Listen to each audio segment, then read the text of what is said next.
So talk a little bit about the founding of the firm, and then let's pivot to hear how you become tax advisors. I think that's fascinating. Yeah, great question, Brian. Really it started with trying to find a firm that could offer everything. And that could be from a core investment model, which we believe in asset allocation and indexing, but also being able to accommodate to those who are wanting, whether it's individual stock portfolio, individual bond portfolio, whatever it may be. So I really didn't like the idea of turning anybody away. And so in addition to that, a lot of our industry with firms like us in wealth management, they probably have minimums between $500,000 to $1 million or $2 million. So we also incorporated planning fees only. So we don't want to just help the rich get richer, but also the inspiring become rich. So with that, that really just after looking around, really just of the motivation of my wife and in-laws to say you should start your own practice while you're young and energetic and ambitious. So we went that route. And as we did that, we started the firm with 8 clients and $5 million, started teaching classes throughout the university my wife was at, and little by little started acquiring clients. So in a 2-year period, through working a lot, a lot of hours, passionate hours though, we were able to get to $100 million in 2 years, which was a blessing.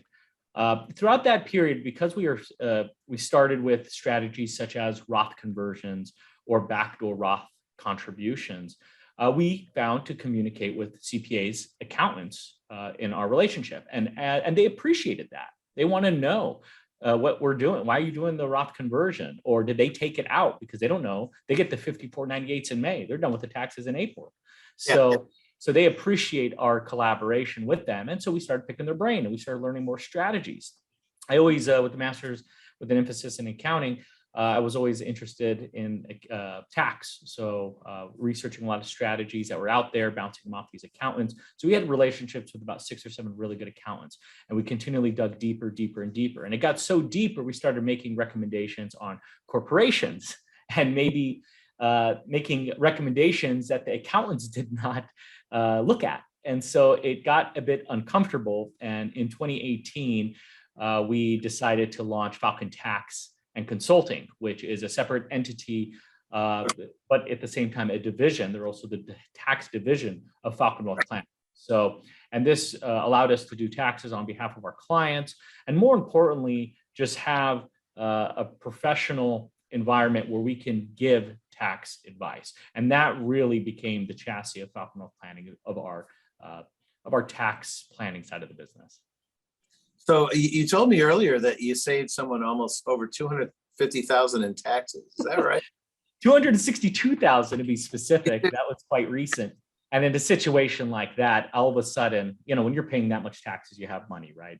So they had about $11 million laying around. They're probably going to have to still pay about $2 million in taxes. So they're looking to give us between $5 to $6 million. Actually, they've given us $5 to $6 million. So at that point, who cares if you're paying $40 to $50,000 a year, when for the next 4 or 5 years on an annual basis, you'll be saving on an annual basis $262,000. Well, depends on the revenue, but for this year, 262. It was an absolute no-brainer, and that's just some of the power of being competent in that side of the business. Wow, that's great.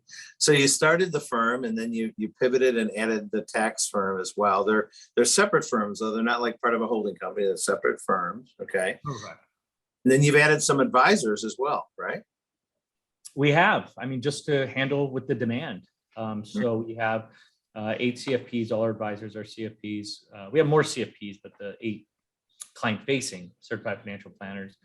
And so which makes them a bit unique is they're really the main face that they work with the client. So they do, in essence, the business development. Then after that, they manage the relationship. So we'll call them relationship managers.